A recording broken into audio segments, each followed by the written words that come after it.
Olá, camaradas, boa noite. É uma alegria imensa receber vocês nessa última aula do minicurso Crise, Guerras e Democracia no século XXI. Essa é uma atividade realizada pelo Grupo de Estudos Políticos Sociais, o Politisa, que está celebrando 20 anos de existência agora, em 2026. Esse grupo tem sido, ao longo dessas 2 décadas, um espaço de formação crítica, de debate coletivo, de construção de um pensamento comprometido com a compreensão das contradições do nosso tempo. E é uma honra também estar na liderança do grupo. Eu sou a professora Camila Potiara, junto com a professora Lilian dos Reis, que tem sido a nossa host aqui nas últimas aulas. E quem quiser conhecer um pouquinho melhor o nosso grupo, as nossas atividades, um pouquinho da nossa história, pode acessar o site www.politizonb.com. Bom, ao longo do curso, a gente tentou pensar esse momento histórico que a gente está vivendo atualmente, né? Um tempo atravessado por várias guerras, por disputas geopolíticas, por crises econômicas, né? A crise permanente do capital, mudanças tecnológicas muito aceleradas e também por ameaças cada vez mais fortes, mais brutais à democracia. A ideia desse minicurso foi justamente discutir como que esses processos estão conectados, né? Pensar a crise não como um acidente, mas como parte da dinâmica do capitalismo. Pensar as guerras não como acontecimentos isolados, mas como expressões de disputas econômicas, políticas, estratégicas, territoriais, culturais. E pensar também como que as tecnologias digitais, a vigilância, os algoritmos, a cyberguerra, a disputa pela informação, como tudo isso tem reorganizado as formas de poder no século XXI. E é uma honra muito especial encerrarmos esse percurso com a presença do professor Sérgio Amadeu. O professor Sérgio é uma das principais referências brasileiras nos debates sobre tecnologia, política, democracia, cultura digital, software livre e poder algoritmo, né? E tem uma trajetória fundamental tanto na produção acadêmica quanto na formulação de políticas públicas voltadas à democratização do acesso à tecnologia. As obras do professor Sérgio ajudam a iluminar questões centrais do nosso tempo, né? Quem controla as infraestruturas digitais, como que os algoritmos modulam os comportamentos e as escolhas políticas, quais são os riscos das sociedades de vigilância e de controle, quais caminhos a gente ainda pode construir para defender a liberdade, a privacidade, a democracia e o conhecimento como bens comuns. E aí eu queria dizer também de uma forma bem pessoal, que é uma alegria muito grande ter o professor Sérgio aqui com a gente hoje.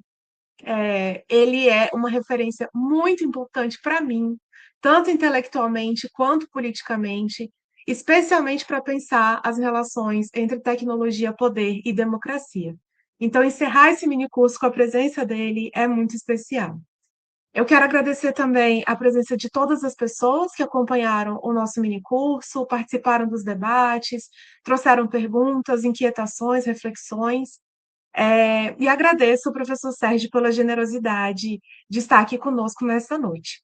Para conduzir a nossa atividade, eu também tenho a alegria de convidar a professora Andresa Teles, né, que é doutoranda do nosso programa de pós-graduação em Política Social e professora do Departamento de Serviço Social da Universidade de Brasília.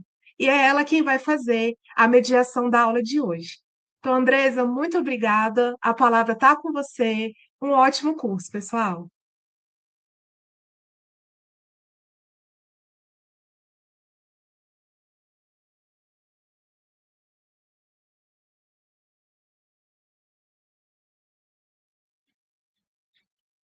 Andresa, seu microfone está desligado.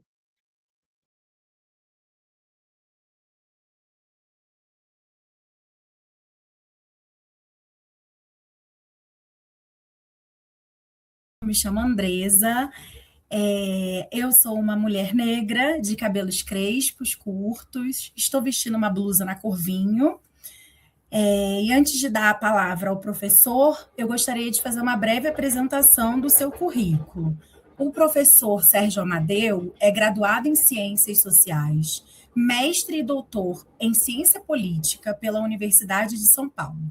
É professor associado da Universidade Federal do ABC, é membro do Comitê Científico Deliberativo da Associação Brasileira de Pesquisadores em Cybercultura.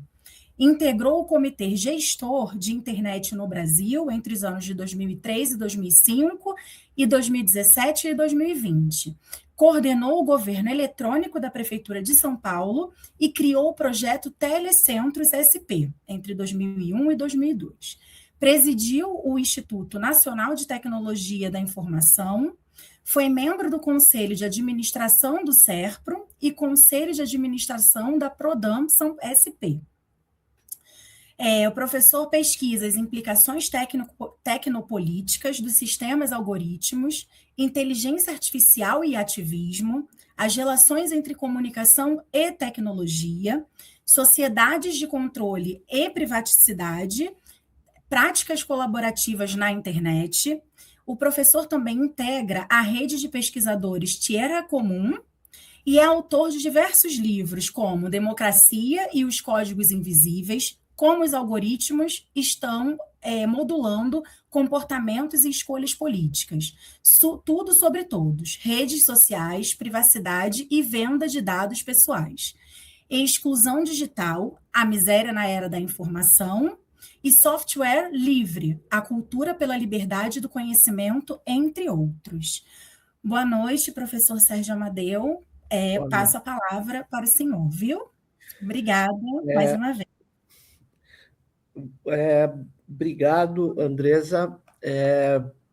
Agradeço a oportunidade de estar aqui com vocês, agradeço também à professora Camila, que me convidou. Eu vou me basear principalmente nas reflexões que eu fiz no livro que eu lancei o ano passado, que se chama As Big Techs e a Guerra Total. Eu vou trabalhar o cenário internacional e dos conflitos em curso a partir de mudanças cruciais no sistema econômico e também na doutrina, né, que as classes dominantes, principalmente a norte-americana, ela assume nesse início do século XXI. Então, eu vou pedir a licença para vocês para abrir uma apresentação. E como quando eu abro a apresentação eu não consigo ver se vocês estão vendo, eu vou pedir para vocês me falarem, tá? Então, eu vou compartilhar minha tela, só um minuto aqui. Vocês estão vendo a minha apresentação? Sim? Oi, professor, está aparecendo sim. E está mudando, né? Então, legal. Muito obrigado. Então, conforme eu anunciei há pouco, eu fiz um ensaio e publiquei o ano passado com esse nome, Big Techs e a Guerra Total. Pode parecer um pouco exagerado, mas vocês vão ver que ele é bem leve, até no contexto da descrição, da narração de fatos que podem ser interpretados de variados modos, né? Eu foco, sim, na mudança do complexo militar industrial norte-americano, que há muito tempo vem sendo alimentado e alimentando guerras pelo planeta, né? Então, quando eu já tinha lançado esse livro, na verdade, ele estava já em impressão. Ele foi lançado em agosto e mais ou menos em maio, se eu não me engano, aparece essa matéria, né? Em vários jornais. Eu peguei um print só para lembrar, no Defense One, e essa matéria, o que ela trazia? Ela dizia o seguinte, que uma série de diretores das Big Techs, das grandes empresas de tecnologia, tinham sido nomeados pelas Forças Armadas Americanas, pelo Exército, principalmente norte-americano, como oficiais, como tenente-coronéis, né? Que é um posto elevadíssimo entre os militares, né? E aí, por que isso é importante, né? Porque essa matéria, ela vem praticamente confirmar uma tese que eu vou procurar mostrar aqui para vocês, né? E qual é essa tese? Que é o seguinte: existe uma alteração muito profunda no sistema econômico mundial, principalmente com as tecnologias da informação, com a digitalização intensa.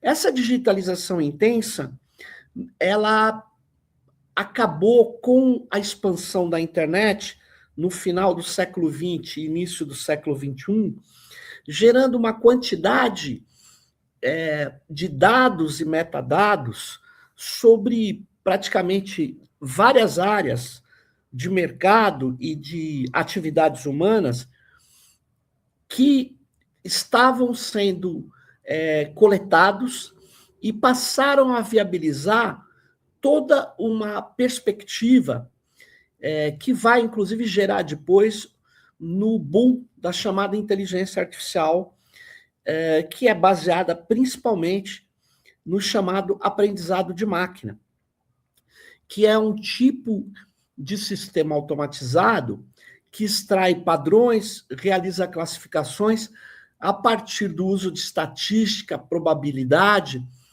sobre um conjunto gigantesco de dados. Na realidade mesmo, o que a gente chama de inteligência artificial nada mais é que estatística e probabilidade aplicada a grandes volumes de dados, né, que vão gerar modelos. E esses modelos são, na verdade, programas, né, que são operados por máquinas, por computadores, e esses programas é o que a gente acessa, seja pelo nosso celular, pelos computadores, pelas interfaces diversas, né? E o que eu quero dizer com isso?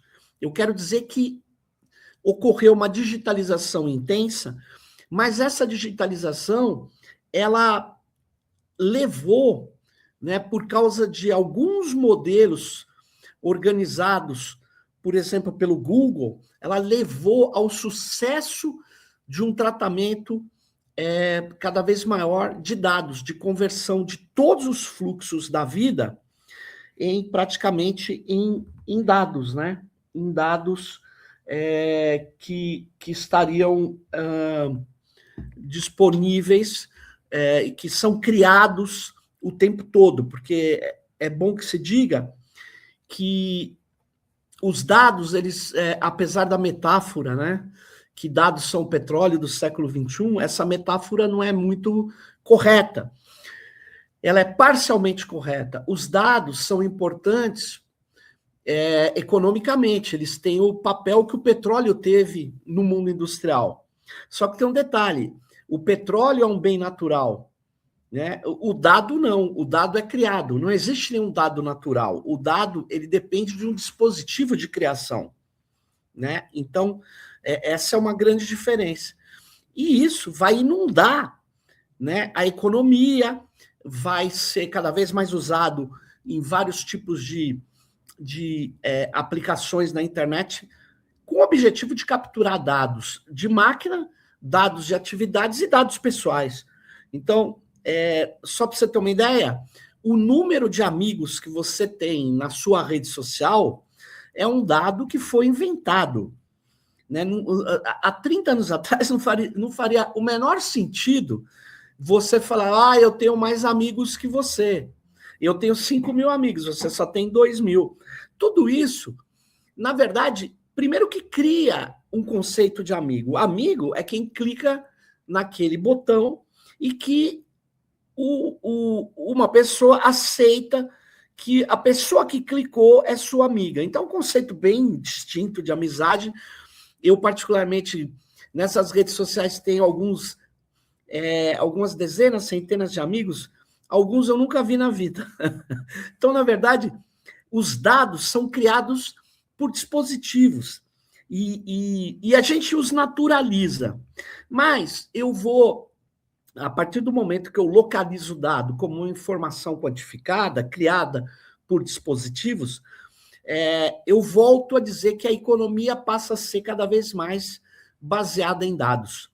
E os dados viabilizam uma ação computacional de produção de sistemas automatizados que estava meio... que tinha sido experimentada já nos anos 50 do século passado e tinha, por falta de dados, por falta de hardware, por falta de processadores de alta velocidade, não tinha dado muito certo. Né? Então, esse paradigma de uma inteligência artificial baseada em dados estava meio secundarizado, tinha vivido um inverno, como dizem, né? Tinha sido substituído por outras perspectivas, mas com a expansão da internet, principalmente com o uso que o Google deu dos dados, tem um texto muito interessante que se chama The Big Order, que foi escrito pela pesquisadora Shoshana Zuboff. Né? A Shoshana Zuboff, ela mostra nesse paper, The Big Order, como que o Google altera o uso de algoritmos que, por exemplo, faziam classificações dos mecanismos de busca para algoritmos que vão extrair padrões dos dados que os usuários estão fornecendo quando acessam as redes digitais, as plataformas. Isso deu tanto certo que passou a se tornar um paradigma não só de empresas de redes sociais, empresas de tecnologia, de comunicação, mas como, por exemplo, de uma infinidade de aplicações de outros ramos da economia. Só para você ter uma ideia, veja bem, um avião, um Boeing, a cada hora de voo, ele gera aproximadamente 2 terabytes de dados. Esses dados são coletados em tempo real por uma série de empresas, mas principalmente pela Rolls-Royce, que fabrica turbinas de avião.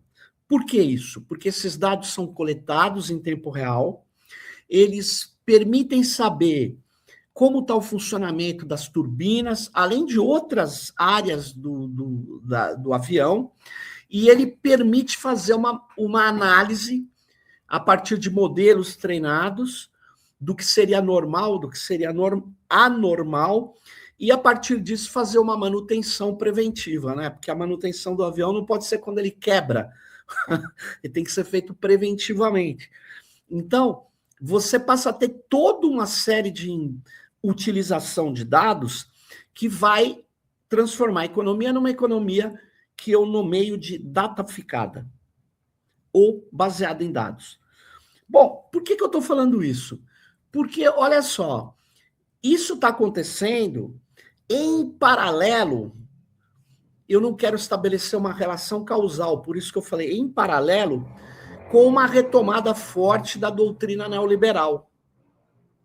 A doutrina neoliberal, ela manda que o Estado seja mínimo para fazer coisas que tomem espaço do mercado.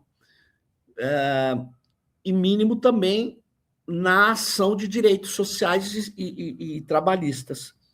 Então, o neoliberalismo quer que o Estado seja máximo no atendimento às empresas. Ele quer transformar a sociedade numa relação entre empresas. Então, essas perspectivas de análise do neoliberalismo permitem ver que o neoliberalismo no século XXI não morreu, ele está presente e está muito forte. Né? Ele criou uma doutrina, ele é um modo de gerir o Estado, né? Se eu falar que eu tenho que montar uma empresa estatal, as pessoas ficam assustadas. Por quê? Porque não cabe ao Estado montar uma empresa. O Estado, ele tem que ser um Estado a serviço do mercado, né? Então tem uma doutrina, obviamente, que é uma doutrina, não é a realidade, não é a verdade científica, é uma doutrina, é como uma doutrina religiosa, né? É uma doutrina, é um jeito de ver muito útil a expansão do capital. E o capital, portanto, ele está vivendo um momento onde ele está dataficado, o mercado é baseado em dados, né? Há um sucesso brutal de empresas que trabalham com dados. Se você for ver, o Google, o Facebook, tornaram-se impérios baseando-se em quê? Em tratamento de dados dos seus usuários, se tornando como o destino principal de verbas publicitárias, ganhando bilhões com o tratamento de dados. Então, veja, se a economia está baseada em dados, por que a guerra ficaria de fora disso? Então, o que vai acontecer é que o complexo militar industrial americano também será dataficado. Então, o Pentágono ele vai se aproximar, na primeira década do século XXI, de empresas que aparentemente a gente jamais ligaria ao complexo militar, no máximo ao complexo de inteligência, né? Então, que empresas são essas? São o Google, o Facebook, a Amazon, a Oracle e outras dessas empresas. Mas veja, essa figura que eu estou mostrando agora, o Edward Snowden, já tinha mostrado que todo esse setor de tecnologia, né, ele estava atuando junto com a NSA, que é mais ou menos a estrutura de inteligência digital norte-americana. Essa imagem que eu estou mostrando a vocês é de um data center, ou do maior data center da NSA, que é a instituição norte-americana que mais emprega matemáticos. E aí você deve saber por quê. Porque eles são pessoas que trabalham com criptografia, que é um ramo da matemática, né? E que trabalham, na verdade, com soluções computacionais avançadas. Então, a NSA ela já estava coletando dados pelas redes digitais do planeta inteiro, né? Mas estava coletando não diretamente, ele não está espionando diretamente uma pessoa. Ele fazia isso por intermédio das Big Techs. Estas sim que tem milhões, vou melhorar isso que eu falei, bilhões de usuários no planeta. Eu não sei se vocês prestaram atenção exatamente nisso. Uma empresa como o Grupo Meta, ela tem 3 bilhões de usuários. Ela entra no celular de praticamente 3 bilhões de pessoas no planeta. O Google tem um buscador mais usado do mundo, ele sabe todas as buscas que estão sendo feitas agora em Bombaim, na Índia, e em São Paulo ou em Brasília.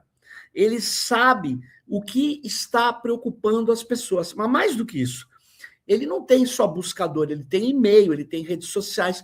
Essas grandes corporações de dados, elas entram na casa das pessoas, elas entram no computador, no celular, e elas têm uma capacidade de interferir e conduzir atenções dessas pessoas.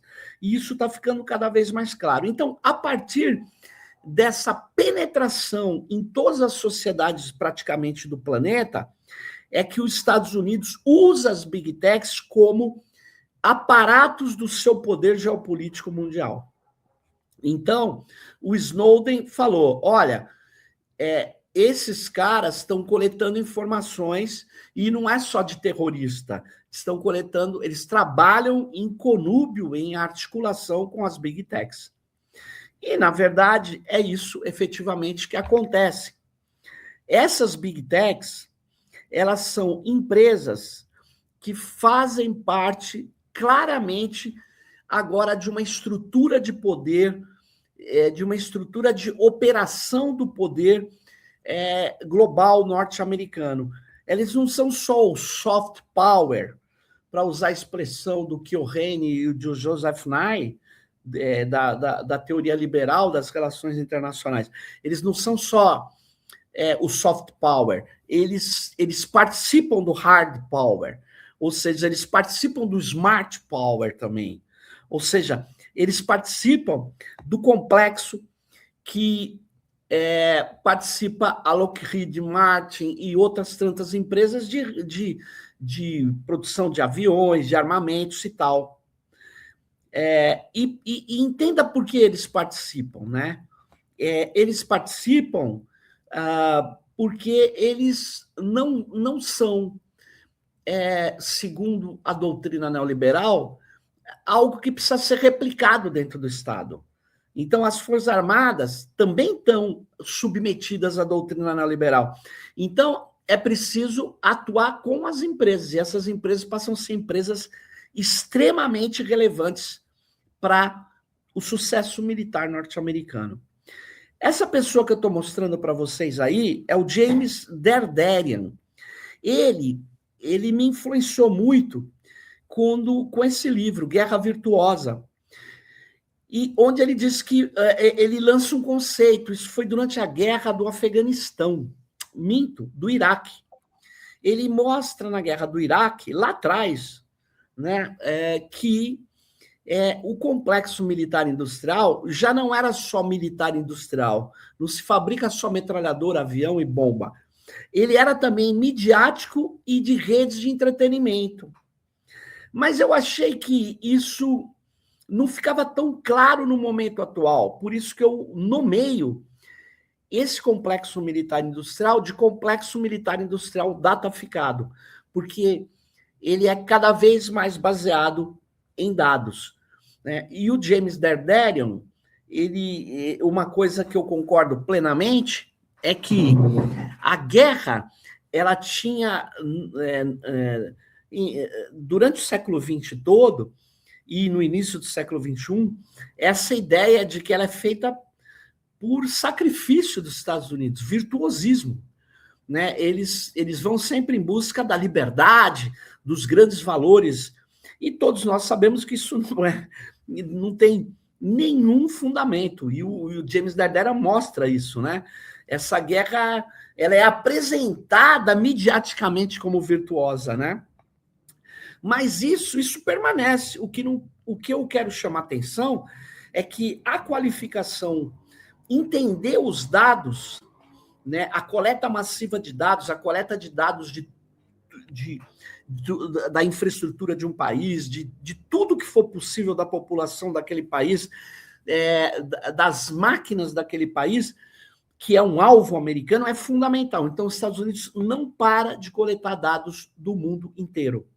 E não é por menos que a figura fundamental dessa economia digital dataficada são essas estruturas chamadas de data centers. Só nessa imagem que vocês estão vendo, existe aí mais de 1.000 servidores de rede que são adequados a placas, né, que são colocadas nessas prateleiras e que estão funcionando, né? Um data center hoje do Google tem 300, 400 mil máquinas, né? Processando dados, processando informações. Então, os data centers, eles proliferaram também por causa do neoliberalismo. Olha que curioso. O neoliberalismo volta dizendo, olha, as empresas têm que se organizar para atuar na sua atividade precípua e tem que terceirizar o que não é aquilo que é o seu core, aquilo que é a sua alma, essência. Então, o Estado tem que fazer isso, as empresas têm que fazer isso, toda essa conversa.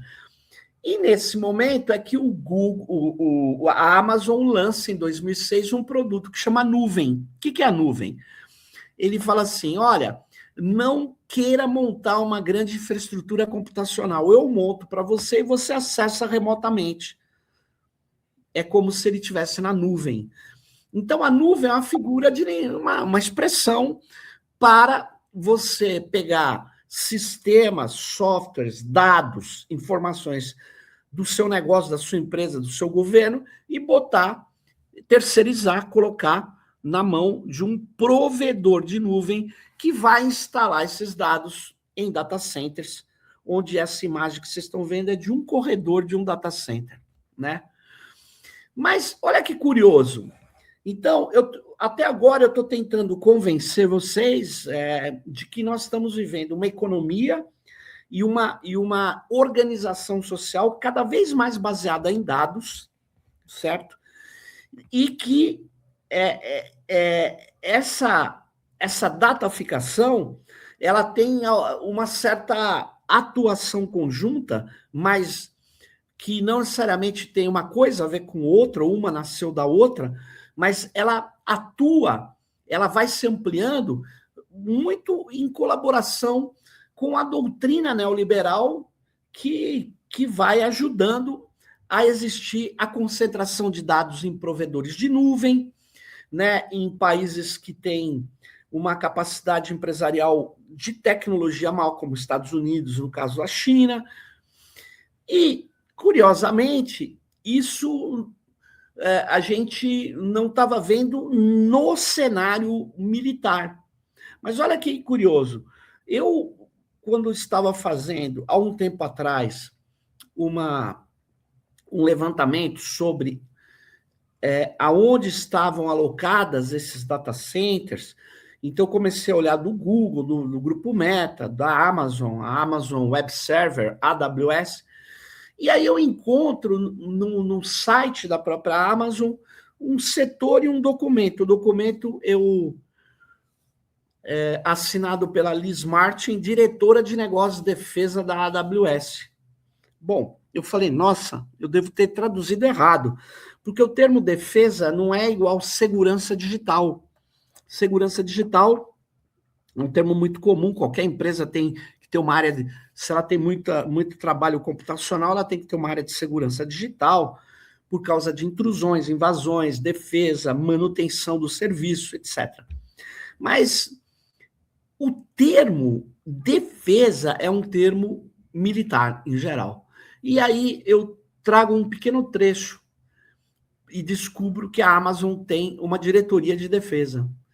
O trecho é esse: à medida que o campo de batalha digital continua a evoluir, nossos clientes de defesa, que são Forças Armadas, precisam cada vez mais de acesso a recursos de nuvem na ponta tática, incluindo ambientes DDIL, ou ambientes desconectados, disruptivos, intermitentes, ou em cenários muito limitados, de ambiente limitado, né?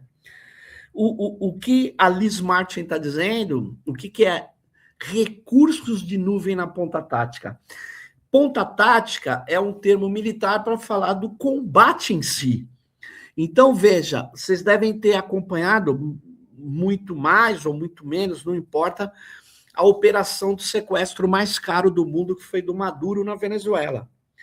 Aquilo ali foi uma ação na ponta tática, uma ação de operação em si. É claro que teve estratégia, e a estratégia envolveu as big techs.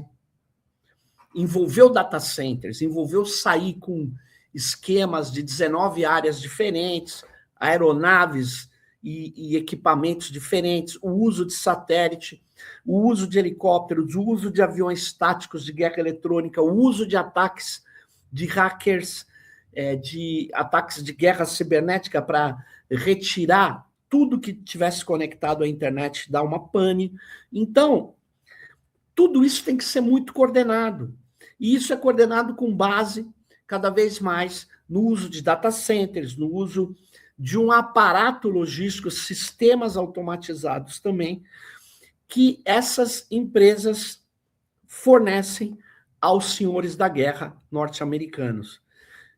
Então, no meu levantamento, eu chego, né, eu descubro, depois de descobrir que a Amazon tinha uma diretoria de defesa, eu descobri que o Google, que é o que mais esconde isso, mas a Amazon tem, né? A Microsoft tem, a Oracle tem, e juntos eles ganham um contrato de 9 bilhões cada um, né? Que foi um contrato que se chamou JWCC, né? Que é um contrato de aumentar a capacidade de missão, capacidade militar americana, e eles fizeram um guarda-chuva.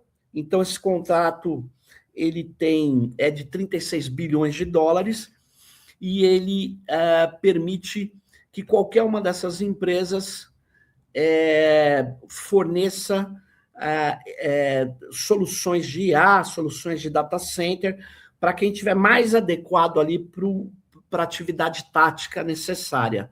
Então, essas imagens que eu estou passando são imagens das próprias Big Techs, no caso da AWS, né, que fornece, na verdade, soluções de telemática para os porta-aviões e que liga também tudo isso nos seus próprios data centers.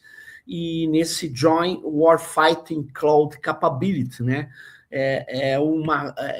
aumentar a capacidade de combate pela nuvem ali, né? Então, eles trabalham muito a ideia de fazer dar condições a essas empresas ter acesso a dados até secretos e ultra secretos, né? Então, essas empresas, nesse sentido, elas não são só empresas que vendem algo para o Pentágono e vão embora, como a Lockheed. Fabrica um avião, tem o apoio de engenheiros, militares, tudo bem. Mas depois que o avião está fabricado, eles entregam o avião, eles não acompanham as missões. O que eu estou falando é diferente. Eu estou falando que essas Big Techs, elas estão no coração, até porque elas estão no setor de prestação de serviços, né? Elas estão no coração do Pentágono, das decisões militares. Então, aqui está essa tela, eu vou passar muito rápido, porque isso é meio técnico, está o status da autorização em nuvem, seja da AWS, do Google, da Oracle ou da Microsoft, né? Você vê, eles têm até o nível top secret, né? E eles estão dispostos a fazer uma integração de toda a operação militar em diversas regiões das suas nuvens, né? Então, eles são elementos dessa operação militar.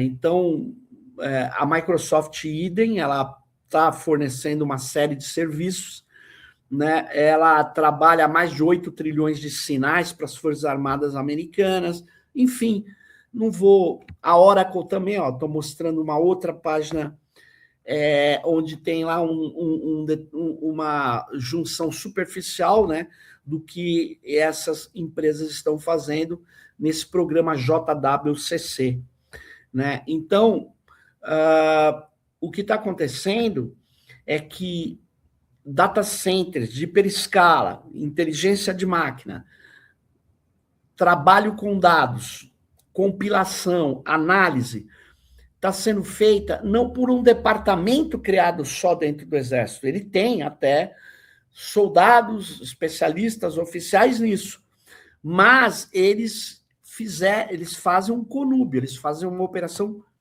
que envolve os técnicos destas empresas, que não são mais empresas, por mais que tenha uma maçãzinha, que pareça boazinha, são empresas que fazem parte do complexo militar industrial e que estão aí a serviço da guerra, né? Não é à toa que o Alex Karp, da Palantir, ele diz, nossa empresa vale muito porque nós, várias vezes, nossos softwares são usados para matar pessoas, né? Então, a gente tem vários documentos empíricos, esse é um deles, por exemplo, digital, a transformação digital da defesa e da inteligência, é um documento da Microsoft. Claro, é um documento que passou por agência de publicidade para dar um tapa, mas ele é para popularizar na sociedade americana e nas gigantescas forças armadas americanas, o papel que essas empresas têm, são empresas de defesa, né? E isso é um problema, isso é um mega problema, porque essas empresas, elas, ao contrário de empresas inglesas, de empresas japonesas, de empresas indianas, de empresas francesas, as empresas norte-americanas, estas big techs, estas empresas, elas não têm os dados só dos norte-americanos. Elas têm os dados de boa parte ou da maior parte da população do planeta. E aí que vem um problema. Eu, até o momento, estou tentando defender que há um complexo militar industrial. Isso foi consolidado em vários textos por vários autores, desde a famosa do discurso de despedida do Eisenhower em 1961. Esse termo passou a ser acadêmico, né? Mas que esse complexo militar foi dataficado, ele não é só digital, ele é dataficado, né? Ele está cada vez mais baseado em dados, como praticamente a economia capitalista hoje. Mas isso tem uma mudança muito crucial, que essas empresas passam a ser empresas civis e militares, de uso dual. Isso é muito grave. E empresas com dados da população do mundo inteiro. E é nesse contexto de gravidade que eu quero usar o exemplo deste livro, que está disponível na Amazon, vocês podem acessá-lo, The Human Machine Team, do general de brigada YS. Eu não tenho o nome dele e não vai aparecer o nome dele. É um codinome. Esse general de brigada, ele é um general que estava fazendo um curso nos Estados Unidos. Eu, lendo esse livro, ele diz isso. Ele é um general das Forças de Defesa de Israel, né? E esse livro, ele é muito, muito interessante, porque ele foi feito antes da guerra agora que Israel, quer dizer, transformou em genocídio contra os palestinos, né? Ele vem de antes disso. Inclusive, os exemplos deles não são nem do Hamas, são exemplos que esse general israelense usa, principalmente para falar do Hezbollah no Líbano, né? E curioso, ele defende uma integração do chamado aprendizado de máquina com os dados e os operadores humanos. E aí eu tirei essas duas frases que eu acho importantes do livro dele. Ele diz: tudo é uma questão de dados. Os dados se tornaram elementos tão relevantes quanto desculpe ter um S a mais ali, os arsenais disponíveis para os combates. Então, não basta ter armas, você precisa ter dados. Olha que curioso, para quê? E aí que ele diz, ele defende uma tese de que você precisa criar alvos, que o aprendizado de máquina, ele é importante, por exemplo, para um Facebook detectar quais são as pessoas que têm interesse em um determinado produto. Por isso que ele é tão eficaz para a publicidade, né? Porque a publicidade vai atingir quem já tem propensão àquele tipo de compra. E isso, por que ele sabe dessa propensão? Porque eles acompanharam a navegação dessas pessoas, extraíram o padrão dessas pessoas, e que, portanto, pode fazer ações preditivas a partir disso. Pois bem, então, vamos pegar uma tradução de mais um trecho desse livro, né? O próximo passo, diz o general, é escolher e criar um modelo. O modelo do Facebook mostra como uma máquina pode pegar os dados e aprender sobre os amigos em potencial. por exemplo, pessoas que estão com um membro do Hezbollah em um grupo de WhatsApp, pessoas que adquirem novos celulares a cada poucos meses, aquelas que mudam de endereço com frequência. O modelo pode ser construído por analistas e pelo menos parte dele também pode ser construído por uma máquina, ou seja, por aprendizado de máquina, que é um modelo pré-treinado ou não, que vai estabelecendo correlações estatísticas. Aonde que ele quer chegar? Ele quer chegar no seguinte: eles têm que fixar, conhecer os possíveis inimigos a partir de coletar dados massivamente das populações de quem, num futuro próximo ou distante, seja um alvo potencial, no caso de Israel. Então, Israel, por causa disso, estava coletando dados com apoio das Big Techs e fazendo um tratamento de padrão, assim como eles falam, eu quero saber quem são os possíveis corintianos aqui nessa rede, ou os possíveis torcedores do Flamengo, eles passaram... como que eles fazem? Eles pegam 10 mil corintianos, veem como eles se comportam clicando na rede, eles tiram o padrão estatístico a partir do aprendizado de máquina, e depois esse padrão estatístico é aplicado com um percentual grande de acerto. E aí ele não precisa nem perguntar se o cara é corintiano, porque ele vai ter um percentual de acerto, porque ele acredita que ele extraiu o padrão de quem age como corintiano. Então, eles fizeram isso na população da faixa de Gaza, usando dados civis de redes sociais. Certamente fizeram isso no Líbano, fizeram isso em toda a região do Oriente Médio, no mínimo. E eles criaram um programa, What is Dead, ou Where is Dead? Na verdade, é Onde está Papai? Esse programa é depois de mapeado quem seria um militante do Hamas lá na faixa de Gaza, um simpatizante do Hamas, quem seria um oficial do Hamas, eles juntaram com outros dados e aí é onde está papai, né? Eles atingem a pessoa na sua própria casa. Então, nós começamos a ver, por exemplo, graças ao trabalho espetacular, o trabalho assim digno de respeito, né, do 972 Magazine, que é um grupo de jornalistas israelenses antisionistas que conseguiram provar, né, esse uso de aprendizado de máquina, uso de dados, para poder, primeiro, usar o programa Lavander, né, que é lavar a faixa de Gaza, né, que é o quê? Definir quem é quem ali na faixa de Gaza e depois, com Eris Dead, atingir o cara junto com a família, com mísseis, com drones, com artilharia. Então, olha que loucura, né? Você tem a faixa de Gaza, e essa guerra é a primeira guerra de aplicação de definição de alvos feitos a partir de dados coletados em redes sociais, cruzados com dados geográficos.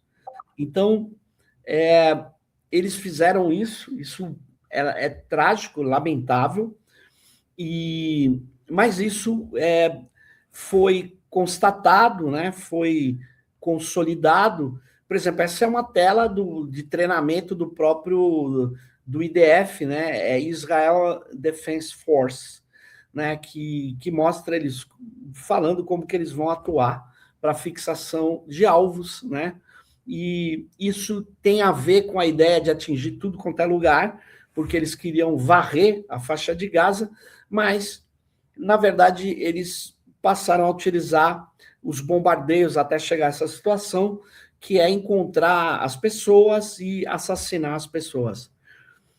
E tudo isso teve um apoio muito grande das Big Techs, né?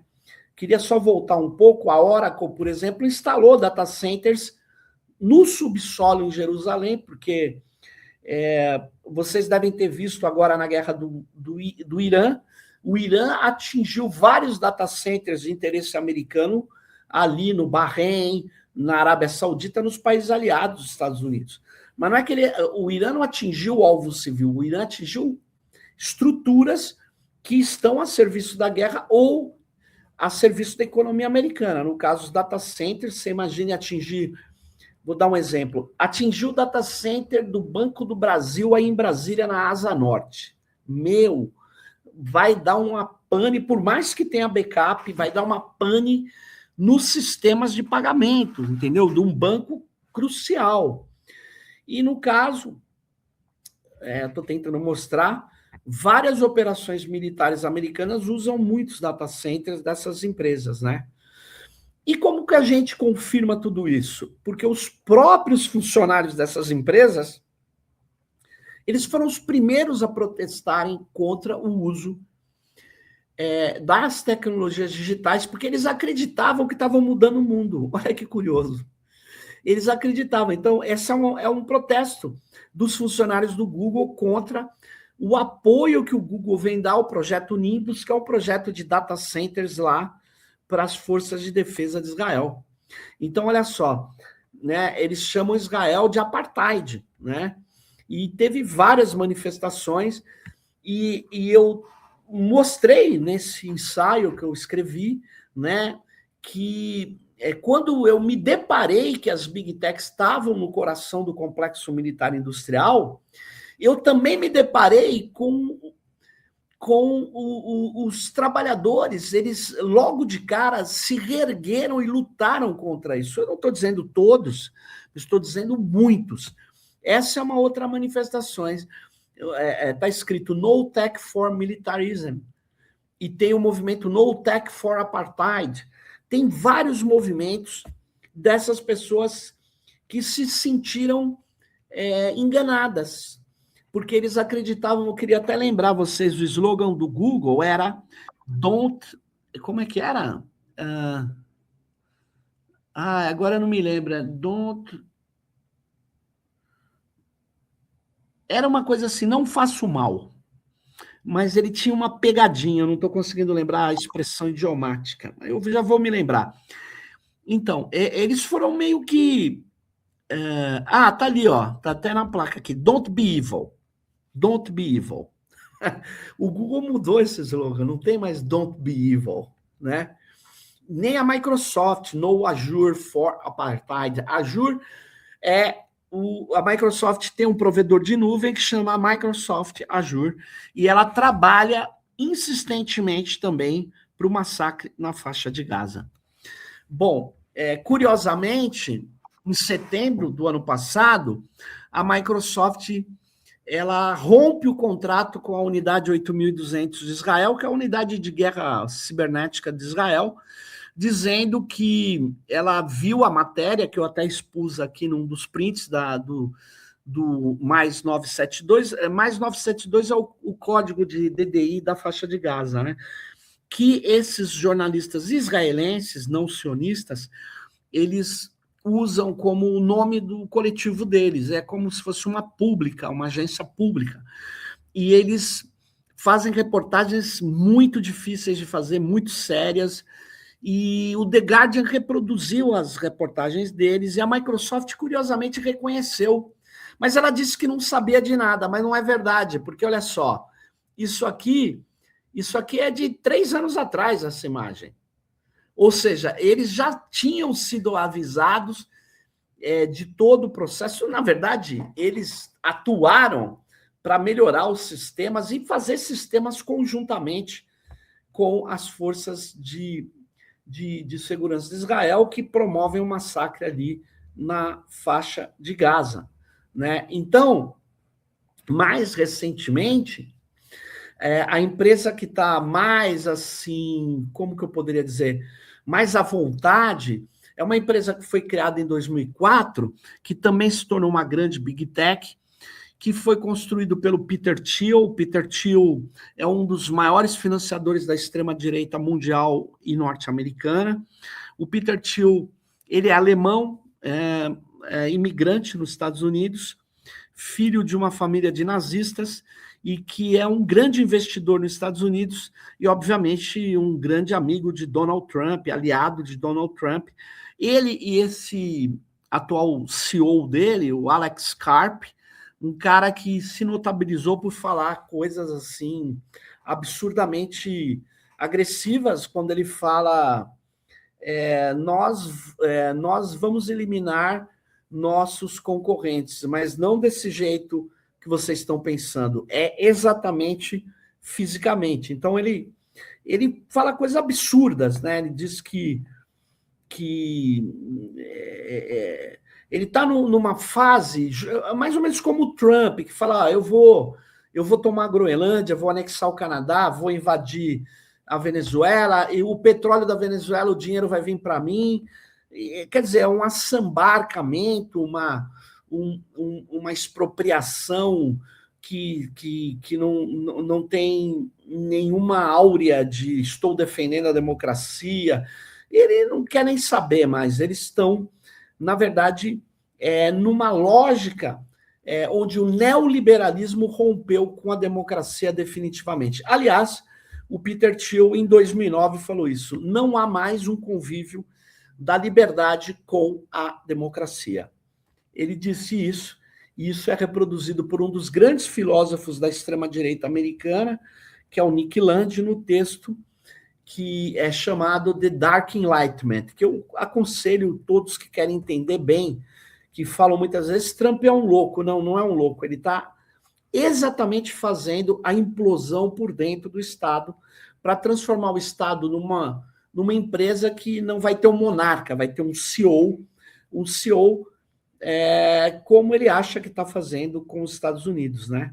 Então, a Palantir foi construída pela CIA, né, com dinheiro da CIA, e ela ganha vários contratos, ela saiu só da área militar, ela trabalhou durante bom tempo só para o governo americano, israelense e inglês, e agora ela está no Serviço de Saúde da Inglaterra, entrou no Brasil durante a pandemia, está no governo do estado de São Paulo e está no MEC, né? O MEC, cujo a entrada via Serpro e via a Fundação Lehman, que aconselha a contratação da Palantir, né? A Palantir é uma das empresas, essa imagem é dos ingleses protestando, claro, falando da Palestina, tal, mas o NHS é o National Health Service, que é o Serviço de Saúde inglês, que era totalmente estatal, que inspirou a existência do SUS no Brasil. E essa Palantir, ela trabalha em carne com o Estado de Israel, com o massacre, genocídio na faixa de Gaza, e agora, a convite de Milei, o Peter Thiel está morando há um mês, falou que vai ficar mais 2 em Buenos Aires, comprou uma casa de 18 bilhões, comprando várias empresas, comprando terras na Patagônia para fazer um bunker para se defender de uma guerra nuclear. Quer dizer, é uma situação muito estranha, e que o mais estranho é o Brasil, né, que tem tido uma tentativa de se distanciar do fascismo, de garantir uma democracia plural, né, e ao mesmo tempo que ele acha que pode fazer isso em conjunto com big techs norte-americanas, que são hoje o instrumento do complexo militar industrial americano dataficado, que são instrumento de ponta da geopolítica norte-americana. Aqui eu vou mostrar para vocês, ó, isso aqui é o prédio do FNDE, eu acho que vocês estão em Brasília, né? E está aqui o relatório de gestão, pode olhar, o primeiro semestre de 2025. Aqui tem um trecho, eu só vou pegar a segunda linha de baixo para cima. Na verdade, eu vou ler um pouco antes. Ele diz: a modernização dos sistemas SIGARP, SIOP, aliada à adoção de ferramentas como a CI 4.0, SOU, FNDE, Nova Intranet e a Palantir Foundry, para aprimorar dados, a análise de dados do PNAT, fortalecer a infraestrutura digital da autarquia. Quer dizer, eles nem tentam dourar a pílula, né? Um governo que diz estar preocupado com a soberania tem no seu coração o ninho da serpente, entendeu? Então, eu queria, antes de finalizar, dizer a vocês que eu achei melhor colocar esse cenário e mostrar que contraposições existem várias alternativas, mas essas empresas elas estão muito fortemente carregadas pela doutrina neoliberal. Por isso que é muito difícil, por mais que a gente tenha soluções, tenha alternativas no país, deslocá-los da gestão pública, porque eles são apresentados como empresas neutras, comerciais, que não têm interesse nenhum. E, ao mesmo tempo, eles são empresas altamente perigosas, que trabalham uma outra inversão que eu vou finalizar com ela, que é a inversão na própria, agora, doutrina da guerra, na filosofia da guerra. O Clausewitz, que é o grande filósofo da guerra, ele dizia que o que justifica aceitar que um soldado mate e não seja considerado um assassino é o fato dele estar também exposto à morte, né? Então, ele mata porque senão ele será morto. Então, esse confronto entre similares não existe mais. A guerra atual é baseada em dados, é baseado em alvos e é baseado não mais na ética do combatente, na ética do guerreiro, o que está exposto à morte. Porque eu, de um porta-aviões ou mesmo de Washington, estou comandando um drone que vai cair na casa de uma pessoa e assassinar essa pessoa. Então, o que nós temos agora são assassinatos. Nós temos agora nada mais, nada menos que a ética do caçador. Quem falou isso lá atrás foi o filósofo Grégoire Chamayou, num texto brilhante que se chamava Teoria do Drone. Ele mostra que essas armas automáticas letais, elas alteram completamente a ética da guerra, né? E passa a ser uma coisa absurda, onde a guerra e assassinato se confundem, né? Então, eu queria mostrar que isso também tem um fato derradeiro, extremamente perigoso, que é o que está acontecendo agora. No caso nosso do Brasil, o Brasil precisa ter claro que a penetração dessas big techs não só uma penetração de dependência tecnológica, como quer o PCdoB. O PCdoB, que está no Ministério da Ciência e Tecnologia, é muito assim, leve em relação às big techs. Não dá para fazer porque tem lá uma linha, né? Uma linha de complacência, de não colocar o dedo onde tem que ser colocado. O PT também, o PT faz esse jogo e o Lula, ele não está disposto a enfrentar o neoliberalismo. Então, nós estamos numa situação muito complexa, onde essas empresas, elas estão aí, elas são parte do complexo geopolítico de poder norte-americano. Isso não é um exagero. É só você ver as imagens da posse do Trump. Nunca uma posse teve claramente a ideia de falar, essa é a minha linha de frente. Você não tinha isso. Pode olhar todas as posses dos presidentes americanos, você vai ver que ele deixa claro a projeção de poder que ele faz. Então, eu queria trazer esses elementos para reflexão. Espero ter trazido coisas úteis para o debate e eu estou aqui à disposição para conversar com vocês. Muito obrigado.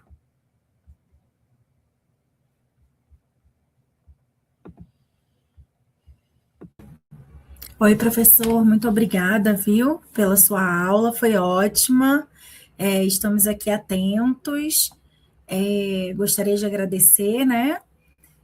E eu queria perguntar se podemos fazer blocos com 3 perguntas. Pode ser?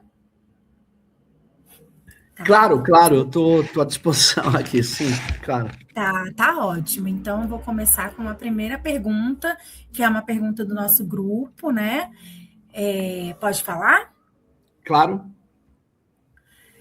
Professor, pensando especialmente no sul global e em países como o Brasil, que caminhos o senhor vê como possíveis para enfrentarmos a concentração de poder das grandes plataformas, a vigilância digital e a modulação algorítmica dos comportamentos? Eu espero ou vou respondendo? Sim, então, o que eu perguntei foi se podemos fazer blocos com 3 perguntas e depois passamos Pode, para um próximo tá bom. bloco, mas pode ser como o senhor preferir, Não, se não, respondendo. eu anotei, obrigado. Então, tá ótimo. A próxima pergunta é: quais são os potenciais riscos à soberania nacional e à segurança pública do Brasil decorrentes da dependência de tecnologias estrangeiras? Beleza. A próxima é: qual sua opinião sobre as classificações do momento atual? Estamos vivendo uma nova fase do capitalismo? Ou é o velho capitalismo com novas morfologias? Ou ainda um tecnofeudalismo? Legal. Deu o bloco, então, né? Eu vou responder agora, né? Isso, por favor. Tá bom. Obrigado pelas questões. Veja, eu queria dizer o seguinte: para que a gente possa enfrentar a concentração de poder das big techs, para a gente poder enfrentar os bloqueios ao nosso desenvolvimento social, criativo, tecnológico, nós vamos precisar criar alianças internas capazes de sustentar políticas tecnológicas. Essa que é a questão, não tem mágica. Então, o que eu quero dizer? Quero dizer o seguinte, se o Flávio Bolsonaro ganhar a eleição, não há nenhuma dúvida que nós vamos ter um atraso no momento crucial do desenvolvimento das tecnologias, onde você tem que correr para ter o seu lugar, para poder negociar de modo interessante, para poder ter um papel de destaque no mundo e para poder ter soluções econômicas, né? Porque, não sei se vocês sabem, nós temos uma balança de serviços onde a gente é completamente deficitário. E um dos itens que mais cresce na balança de serviços, no déficit, é o item computação, por causa da nossa dependência total. Então, sabe o que acontece? Nós precisamos de políticas que aumentem a nossa autonomia, aumentem nossa capacidade de desenvolvimento, que criem um ecossistema forte, tecnológico, que envolva a nossa inteligência coletiva local, nacional. Só qual é o problema disso? O problema disso é que a classe dominante brasileira, ela é dominada, ela é neocolonizada, e ela está subordinada às migalhas de Washington e dos norte-americanos. Então, o que acontece? Vem alguns consultores aqui que você vai falar para mim, o cara ganha 80 mil reais por mês. Pô, é grana para caramba, mas é lixo para as grandes corporações. Esse cara vem aqui e convence um gestor público que o ideal é comprar soluções deles, sendo que a gente tem condição de desenvolvê-las aqui. Essa jogada, essa compra de pessoas no país que você quer dominar, isso é uma técnica antiga, muito antiga. E eles dominam Brasília. Brasília está infestado de de pessoas que são subordinadas aos interesses norte-americanos, inclusive no setor público. Então, o que acontece? Por que eu estou falando isso? Porque nós precisamos criar um bloco político que tenha a soberania digital como um elemento crucial. Por quê?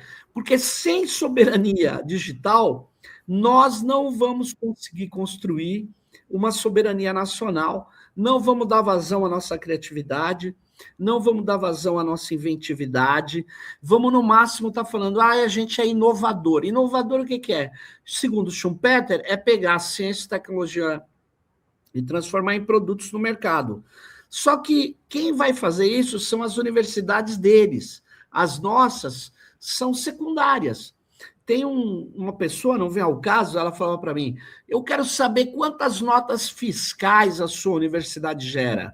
Ele querendo dizer que a universidade brasileira não tem um acordo com as indústrias para produzir coisa. Mas veja, as indústrias que produzem desenvolvimento, as indústrias que estão na ponta, não desenvolvem nada no Brasil, elas são estrangeiras. As indústrias que vêm chegar na universidade é porque quer mão de obra barata, não quer desenvolver nada. Então, é uma situação onde, como enfrentar isto? É com política, um bloco. Vai depender muito das eleições, se a gente vai ter deputados que, de fato, suplantem o centrão. E a corja da extrema-direita está muito ligado à questão política, muito ligado à questão política. Se a gente não conseguir um bloco de defensores da soberania digital, nós estamos numa situação talvez triste. Nós não vamos conseguir... nós vamos ficar... tipo assim, um país muito, muito, muito atrasado, no sentido muito diferente daqueles que estão tentando, como está a Indonésia, como estão vários países hoje, tentando romper com a subordinação, o Vietnã, a Malásia, romper com a subordinação norte-americana. Então, essa é a primeira questão que eu quero falar. A saída é política. Segundo, a gente tem um risco da soberania nacional, vou detalhar muito rapidamente. Em 1995, o então presidente Fernando Henrique Cardoso, ele fez a emenda constitucional número 6. Depois vocês podem ler com calma. Mas a emenda constitucional número 6, ela suprimiu, entre outras coisas, tinha 3 coisas que ela fazia, mas o mais importante, ela suprimiu o artigo 171 da Constituição de 1988.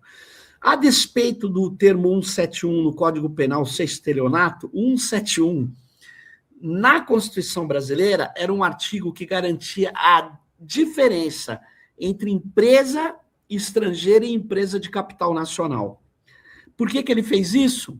Vocês vão entender. Na hora que eu chegar e fizer uma licitação onde eu coloco assim, esta compra do Estado é só para empresas nacionais. Eu não tenho como fazer isso. Sabe por quê? A IBM é do Brasil, a Microsoft é do Brasil, basta ter CNPJ no Brasil. O Fernando Henrique foi muito crucial. Ele conseguiu implementar o neoliberalismo no Brasil e fazer um estrago dramático, um estrago jamais visto nesse país. Então, se o Bolsonaro foi uma tragédia do ponto de vista político e democrático e civil, o Fernando Henrique Cardoso foi uma tragédia do ponto de vista econômico e do desenvolvimento. É lamentável. Aí você fala assim, porra, mas eu nunca prestei atenção nisso. Então preste atenção. Então é o seguinte, os fundos brasileiros, o BNDES, Banco Nacional de Desenvolvimento, empresta dinheiro para desenvolver, vai ver quem pega a maior parte do dinheiro, empresas estrangeiras. Cara, é uma vergonha. O neoliberalismo navega aqui assim, de uma maneira assim, muito, muito tranquila. Então, o risco da soberania é a gente não enfrentar o neoliberalismo. Terceiro, como que a gente deve classificar ou pode classificar o sistema socioeconômico hoje? Cara, eu acho que a gente está numa fase do capitalismo tardio, onde o capital ele está querendo fazer suas rotações o mais rápido possível para gerar lucros abundantes, mas não consegue. Então, por causa disso, ele é tão violento. Por causa disso, o neoliberal rompe com a democracia. Porque o Fernando Henrique é neoliberal, mas ele não é um antidemocrata. Só que o Trump é um neoliberal fascista. O neoliberalismo hoje rompeu com qualquer coisa do liberalismo democrático e aderiu ao tecnofascismo. Eu não gosto da expressão tecnofeudalismo. Vou explicar por quê.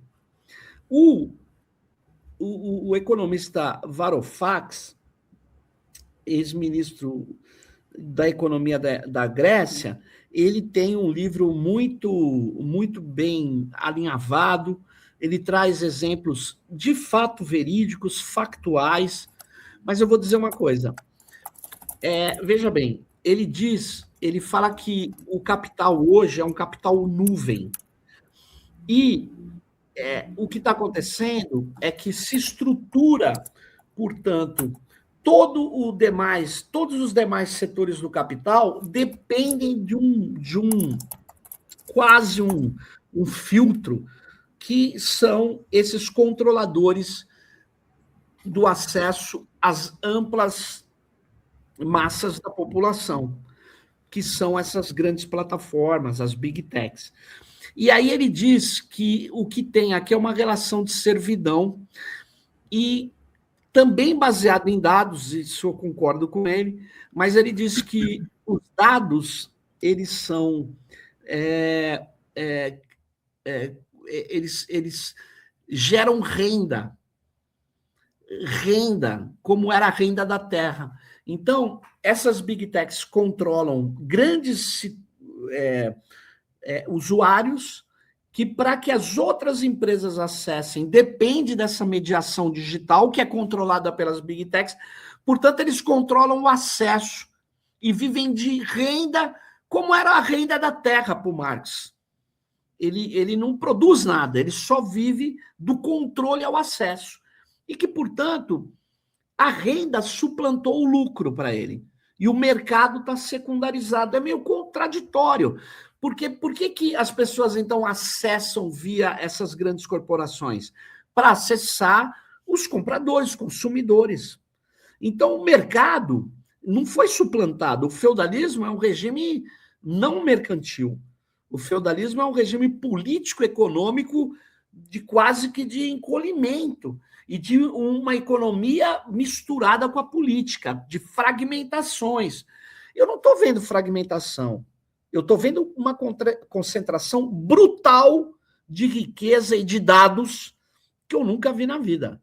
Nunca vi igual. Então, eu digo que eu não concordo com a ideia de nem como metáfora, nem como uma figura adequada. Nós não estamos havendo... O Império Romano não está se destroçando e se fragmentando em milhares de feudos. Não. O que nós estamos vendo é a concentração em grandes corporações que, por trás dela, tem grandes grupos financeiros, sim. Há uma financiarização e há, sim, uma tentativa de rentabilização absurda. É só você ver os investimentos em IA, que, para mim, constituem uma bolha, mas isso é um outro assunto.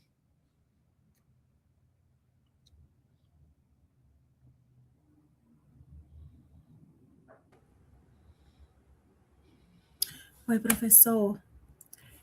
Podemos fazer mais um bloco de perguntas? Sim. É porque tem muitas questões. Sim, por favor, um bloco. Tá ótimo. Nós também tivemos muitos elogios, viu? Sim, muitas pessoas agradecendo a aula, Obrigado. dizendo que a aula foi Obrigado. ótima.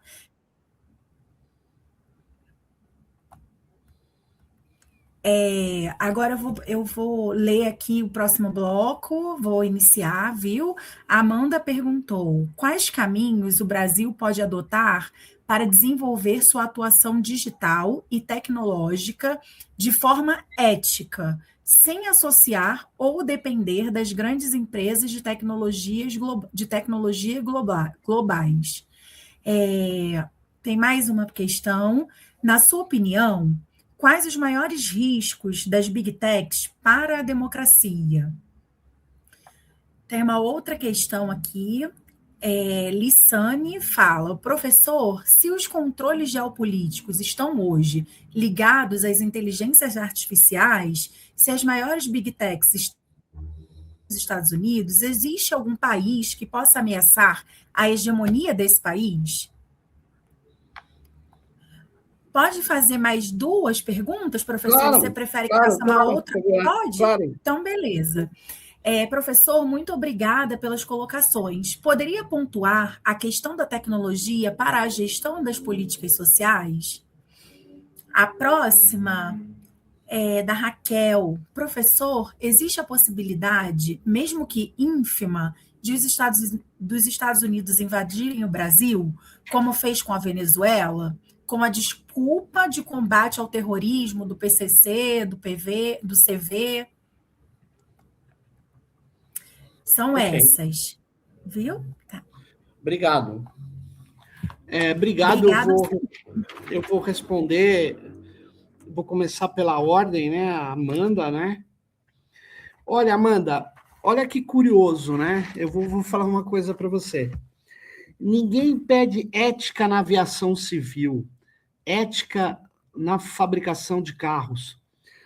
Eu não fico pedindo ética ao meu micro-ondas quando ele queima o meu prato ou o meu forno. Mas olha que loucura, a gente pede ética na IA, por exemplo. Ética na IA é uma coisa muito doida, porque você tem que pedir ética para quem desenvolve IA, para quem usa. A IA em si não é nada, é um sistema automatizado. São algoritmos estatísticos probabilísticos. Então, tem uma mistificação, que eu queria dizer o seguinte, a gente pode adotar tecnologias, as tecnologias são úteis, se elas forem socialmente incorporadas e não servir apenas às classes dominantes. As tecnologias de IA hoje, elas servem principalmente a elevação de produtividade, independente se isso está ou não acontecendo. Ela visa substituir o capital variável, o trabalho, por capital constante. É isso que ela visa. Ela não tem outro sentido. Né? Eu queria que você me falasse se tem alguma IA para o bem viver. Não existe isso. Até porque não existe algoritmo que trabalhe nesse esquema de computação que não seja baseado em eficiência. E existe uma lógica, uma episteme, um fundamento da verdade científica hoje completamente absurdo, que a verdade vem da quantidade de dados.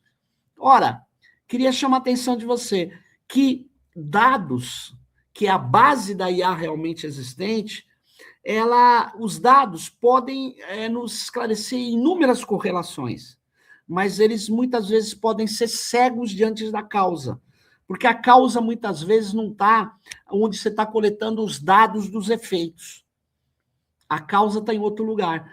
Por isso que a ciência precisa de hipótese, porque senão bastava eu ter machine learning, né, e eu não preciso mais de cientista.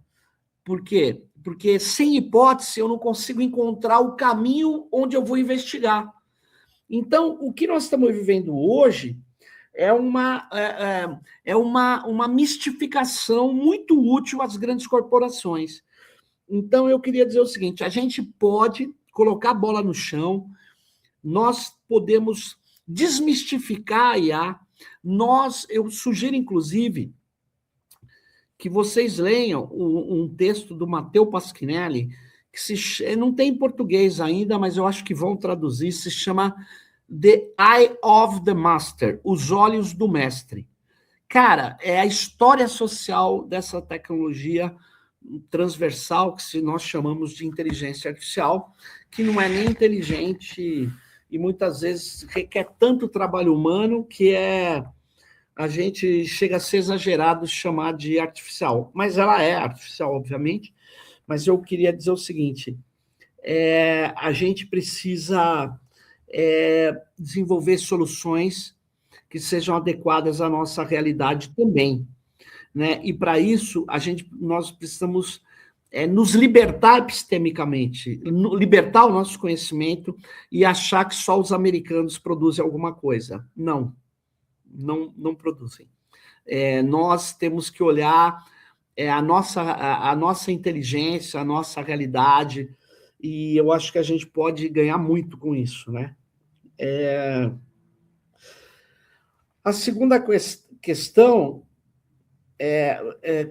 o maior risco que as big techs traz para a democracia hoje, além de ter dados e violar a privacidade massivamente de todos os cidadãos do planeta, e isso é um perigo, porque eles sabem dos nossos temores, dos nossos interesses, do que chama a nossa atenção. Eles tratam uma economia da atenção e eles sabem disso e muitas vezes nem mesmo nós sabemos sobre isso, porque nós não estamos pensando sobre isso o tempo todo. E eles vivem fazendo isso, eles querem exercer poder sobre tudo e sobre todos.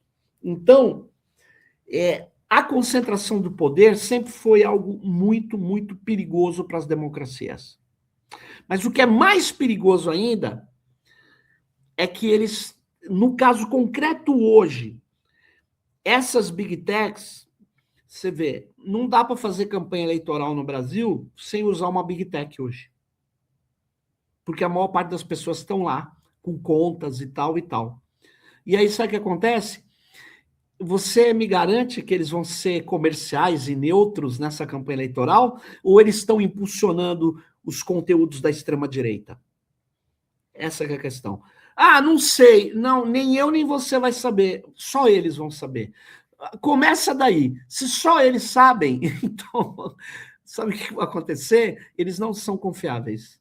Né? É isso. Eu queria dizer o seguinte... e eles já estão atuando junto com o Marco Rubio. O Marco Rubio é o secretário de Estado americano, e ele disse que eles não vão permitir que o Brasil continue desafiando o poderio americano. Então, se prepare, não se iluda. Né? E eu queria ligar com a terceira questão, né? Existe vários países que estão tentando agora se desenvolver tecnologicamente, cientificamente. Não é só a China. A China é um exemplo. A China é o maior exemplo da superioridade do planejamento estatal sobre a anarquia do mercado. Os liberais que me perdoem, eles que fiquem com o dedo lambendo a boca. Por quê? Porque a China, em 40 anos, fez o que os Estados Unidos levou mais de 200. E teve que matar um monte de gente. A China não matou ninguém, não invadiu ninguém. A China fez planejamento estatal, aproveitando suas próprias fraquezas e aproveitando o cinismo neoliberal, que levou todas as fábricas do mundo para a China, aproveitando a mão de obra barata. Só que eles têm planejamento estatal. Eles exigiam partes da empresa serem do Estado chinês, então eles tinham parte dos lucros e eles reaplicaram isso na sociedade chinesa. A China é uma potência. A China é uma potência em 40 anos. Uma potência. Então, você fala assim, não, isso não é verdade, professor. Aí fica difícil. É só você olhar a realidade. É a superioridade do planejamento estatal contra a anarquia capitalista. Essa ideia as empresas vão mandar, negativo. Então, na verdade, os chineses são uma contraposição geopolítica muito importante. Isso não quer dizer que a gente tem que trocar a subordinação americana pela chinesa. Não. Isso quer dizer que se a China se desenvolveu, se o Vietnã está se desenvolvendo, se a Indonésia está se desenvolvendo, por que a gente não se desenvolve? É claro, nós estamos numa área de segurança americana, mas a gente tem condição de nos desenvolver. Aonde está o problema nosso? Está na nossa classe dominante, na imprensa, dominada por personalidades, famílias que recebem dinheiro dos americanos. Então fica difícil. Porque aqui, para você construir uma Petrobras, você teve que fazer o que antes? Uma campanha do petróleo é nosso. Sem uma campanha, você não construiu a Petrobras. Aqui, nós construímos uma Embraer, mas num governo autoritário, militar. E essa Embraer foi privatizada, mas aí continuou brasileira, com ações de golden share do governo. Só que vem o Temer, olha só, um vampiro, um nefasto. Esse cara entregou a Embraer para os americanos. Não deu certo, teve um monte de problemas jurídicos, e ele dizia, a Embraer não tem como sobreviver. Porra, a Embraer não consegue entregar os pedidos que ela tem. Então, isso tem nome, chama entreguismo. Como que nós vamos enfrentar a ameaça americana? Enfrentando o inimigo interno, o entreguismo. O cara que bate continência para pneu, que bate continência para a bandeira americana e de Israel no 7 de setembro. Esse verme é o verme que está corroendo a nossa capacidade de fazer alianças, de fazer um desenvolvimento criativo no país. Por fim, a gestão, mais duas questões eu termino. A gestão da política social. Olha que loucura. O Ministério do Desenvolvimento Social usa o WhatsApp para se comunicar com pessoas do Bolsa Família. Isso é lamentável. Sendo que nós podíamos ter uma solução, nós, tipo o SouGov, uma solução inicialmente pública, que as pessoas iam usar, porque elas precisam se comunicar. A gente tinha uma barreira de entrada rompida, a gente começa com 80, 90, 100 milhões de pessoas usuárias, e aí a gente agrega entretenimento e tal, e tem uma plataforma brasileira para enfrentar o WhatsApp. Mas não, você vai falar isso com os caras? Não, vem um consultorzinho no corredor, ó, os corredores de Brasília e tal, e aí ele leva tudo para o mesmo caminho. Então, tudo isso, e aí eu termino. Existe a possibilidade de invadirem o Brasil, os Estados Unidos? Ainda não, mas pode ser necessário um dia. Não para invadir, para manter soldados aqui, que é um país muito grande, e isso levaria a uma situação muito perigosa para as forças de ocupação norte-americanas. Eles não conseguiriam ocupar o Brasil. Ele é muito grande, é muito difícil. Eles seriam presas fáceis, eles não são mágicos, eles são de carne e osso, eles levam um tiro na cabeça, eles não conseguiriam. Mas eles podem fazer operações específicas, sequestrar pessoas, atuar sobre algumas áreas, matar pessoas, fazer comandos de assassinato, como eu venho falando. Como eles fizeram na Venezuela, isso pode ser feito. Mas, para isso, eles precisam antes queimar o Brasil internacionalmente. Porque hoje, se ele diz, é o PCC, eu vou invadir o Brasil, é um escândalo. Nem a Alemanha vai concordar. Nem a Alemanha. Porque o Brasil não está na rota do país de terror. Mas eles estão... Por que eles têm que considerar uma coisa? A gente não tem terrorismo em solo nacional. Os terroristas são os bolsonaristas, os assassinos da Marielle Franco. Estes, sim, são terroristas, tá? Esses caras, essa família miliciana, né, tá fora do... Mas aí ele pega um grupo PCC em São Paulo, Comando Vermelho no Rio, pronto, terrorismo. E aí eles vão começar a criar situações para criar uma doutrina mundial que eu não sei se cola mais, entendeu? Vão fazer muito filme. Aliás, vocês já estão vendo filmes, né? Que tem terrorista no Brasil. Vocês não estão vendo? Pode começar a ver. Começa da construção ideológica. Não dá para invadir o Brasil, Porque o Brasil é uma democracia, os Estados Unidos não é uma democracia. Eu sei que quem é da ciência política aí da UNB ensina que os Estados Unidos é uma democracia. A democracia não, é uma falácia quem está ensinando isso para vocês. Estados Unidos é uma plutocracia, é uma ditadura dos bilionários, onde 2 partidos se revezam nas eleições. Não há diversidade, 2 partidos de bilionários. Não há diversidade, isso não é democracia. Não há alternância no poder, são 2 partidos de bilionários. Esses partidos de bilionários, quando são enfrentados, eles são enfrentados como pelo Ross Perot, um candidato independente que era o quê? Um outro bilionário. Então, na verdade, gente, os Estados Unidos é uma podridão putrefata de um país que tem uma força escandalosa econômica e militar e que, portanto, agora quer romper com a democracia liberal que ele disse que defendia, mas sem ser. E aí o bicho pega. E aí os Estados Unidos, essa plutocracia, ela está botando as manguinhas de fora. Ela está se tornando um imperialista muito abertamente, né? E isso gerou o que foi o discurso do primeiro-ministro do Canadá. O Trump constituiu o Canadá como nação. O Canadá estava perdido. Era um pau-mandado americano assim de 5ª categoria, mas menos em direitos, porque ele sabe o que são direitos. Mas, quando o Trump agrediu de tal forma o Canadá, dizendo que é um 51º estado americano, nós vamos anexar, o Canadá não serve para nada, cara, aquilo, além de gerar derrota da extrema-direita lá,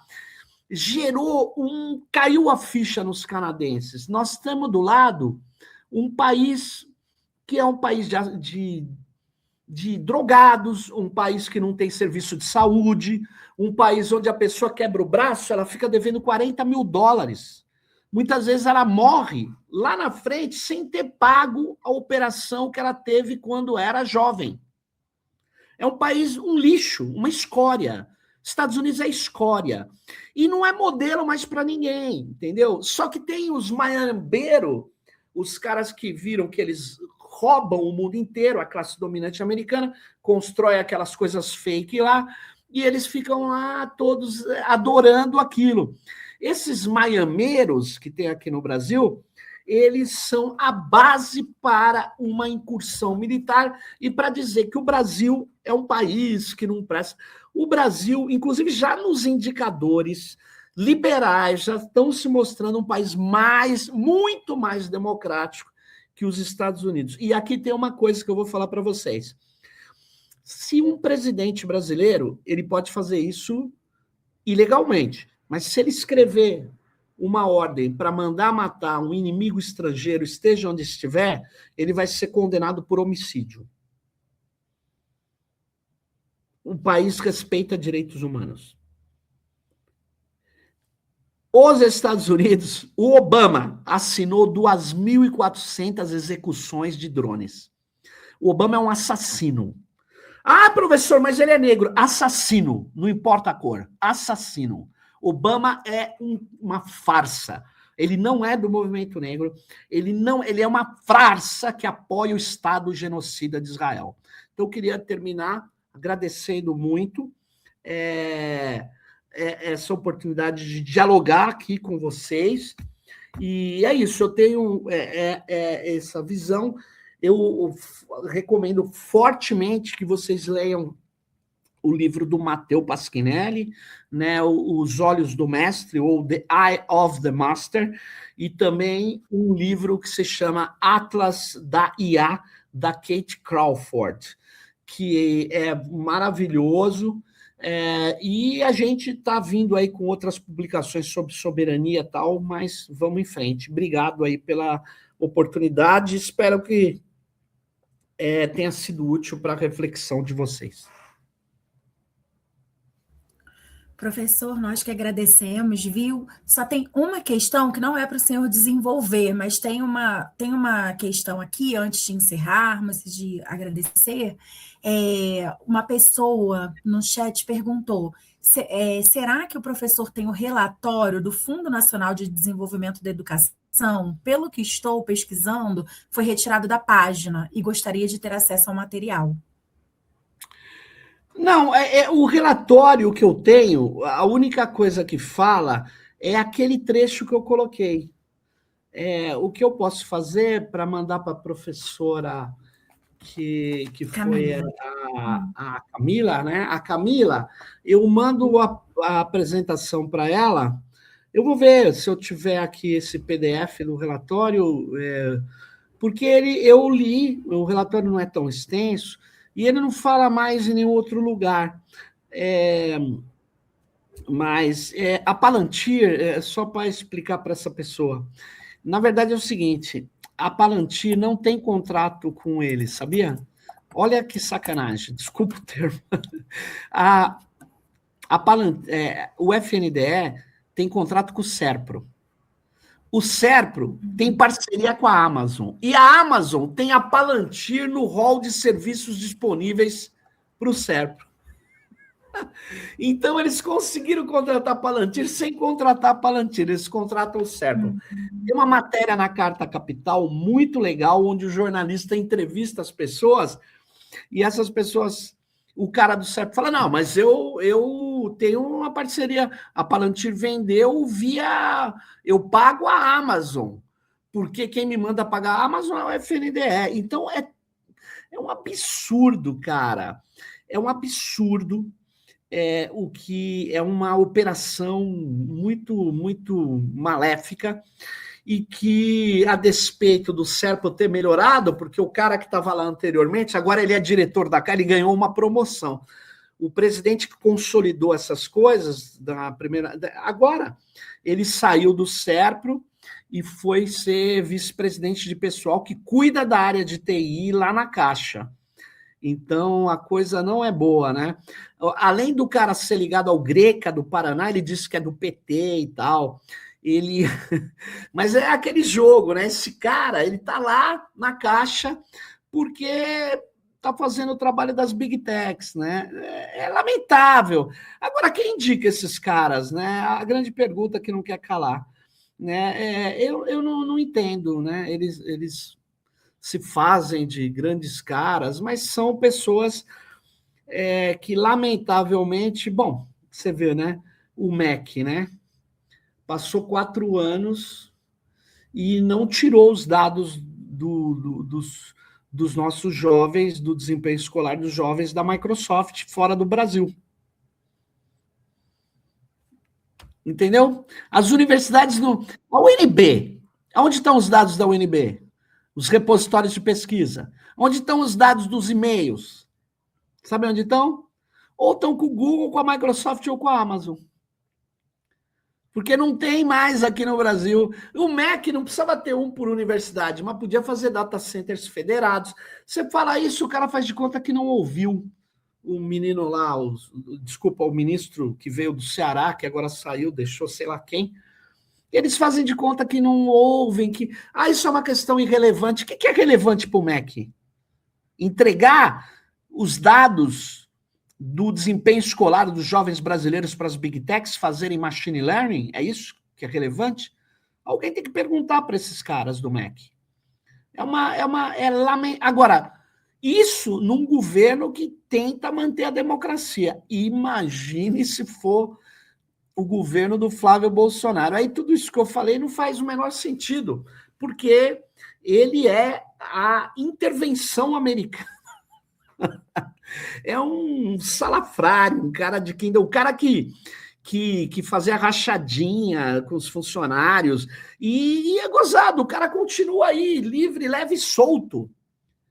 É lamentável isso, né? É lamentável, né? Fala a verdade. É um cara que nunca trabalhou na vida, é um playboy, uma coisa assim horrível. E ainda eu ouço bolsonaristas falar: somos honestos, tal. Porra, me chamar Bolsonaro de honesto é uma coisa assim que me irrita profundamente, porque ele é um ladrão de bujão de gás, ele roubava paraquedas no exército. É um salafrário. Mas mesmo que ele fosse um ladrão, tipo o Maluf em São Paulo, rouba, mas faz, o Bolsonaro rouba e não faz. Desculpa. Você não perguntou isso, mas eu respondi porque eu tô irritado com esse negócio do Vorcaro. Os caras não se abalam, eles falam que são moralistas, querem o bem, não se abalam com escândalos assim cruciais. Parece que eles são pessoas, quer dizer, que se movem e são, né? Eles são pessoas que se movem por valores independente da realidade. E isso tem nome, isso é muito perigoso, se chama fascismo.